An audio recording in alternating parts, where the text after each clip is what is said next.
এই যে তারা চিন্তাভাবনা করছে, চিন্তাভাবনা করার ফলে তাদের মধ্যে একটা প্রচণ্ড সাহস এবং সেই সাহস এই রাজধানীতে এসে আশ্রয় পড়েছে। কীভাবে আশ্রয় পড়েছে? যে মহাখালীর মতো ব্যস্ততম জায়গাতে তারা রীতিমতো ককটেল বৃষ্টি করে ঝরিয়ে তারা সেখানে মিছিল করেছে। পুলিশ কি করেছে? ২ জনকে গ্রেপ্তার করতে পেরেছে। কিন্তু বাকি সবাই সেখান থেকে চলে গেছে। কিন্তু আতঙ্ক তো ছড়িয়ে পড়েছে। এখন এটা মহাখালী কেন? ওই যে মহাখালীতে আওয়ামী লীগের যারা প্রতিপক্ষ তারাই সেতু ভবন পুড়িয়েছিল। তারাই মহাখালী বক্ষব্যাধি হাসপাতালের ওই এলাকাটাতে ২-৩টে অফিসে আগুন দিয়েছিল। তার মধ্যে স্বাস্থ্য অধিদপ্তর, তারপর যেটাকে বলা হয় ত্রাণ মন্ত্রণালয়ের অধীন যে একটা অফিস আছে, দুর্যোগ এবং পুনর্বাসন অধিদপ্তর, সেখানে সেতু ভবন। তো এর বাইরে উত্তরা থেকে তারা এই জিনিসটা শুরু করেছিল। ফলে আর ওই মহাখালীতে রেলগেটে এসে মানে আওয়ামী বিরোধী যে মিছিল উত্তরা থেকে এসে ওই রেলগেটে এসে প্রথম তারা বাধাপ্রাপ্ত হয়েছিল হালকা, তারপর ওখান থেকে তারা সর্বশক্তি নিয়ে গণভবনের দিকে এসেছিল। এজন্য ওই মহাখালীর উপর তাদের রাগ। ওই মহাখালীতে তারা কারা কারা এই কাজ করেছে, কী কাজ করেছে, ফলে মহাখালীকে তারা টার্গেট করে তারা এগোচ্ছে। এবং আমাদের রাজনীতিতে মহাখালী কিন্তু অত্যন্ত গুরুত্বপূর্ণ। এই মহাখালীতে বিএনপি কিন্তু বি চৌধুরীকে দাবলানি দিয়েছিল এবং সেই রেল লাইন দিয়ে বি চৌধুরী, প্রয়াত B Chowdhury, doctor AQM Badruddoza Chowdhury, তার ছেলে মাহিবি চৌধুরী, তারা সেই রেল লাইন দিয়ে, মহাখালী রেল লাইন দিয়ে যেভাবে দৌড় দিয়েছিলেন, এটা একটা ইতিহাস।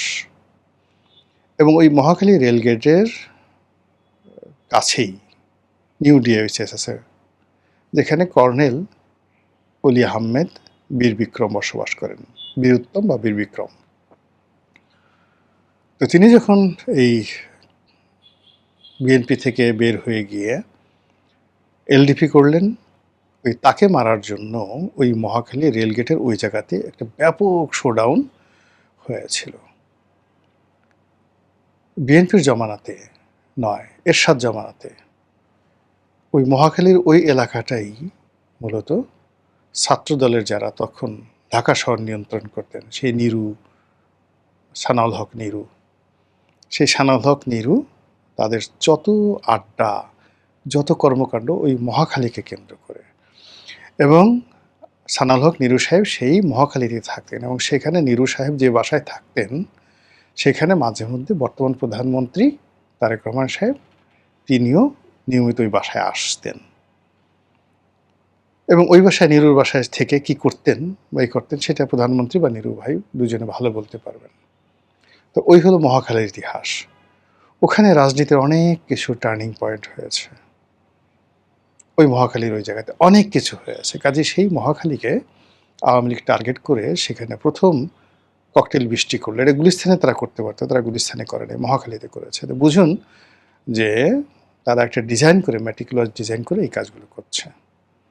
থার্ডলি, হাসনাত আবদুল্লাহ এখন সংসদ সদস্য, এনসিপি নেতা, তিনি সাদিক কায়েমকে নিয়ে ইংল্যান্ডে গেলেন।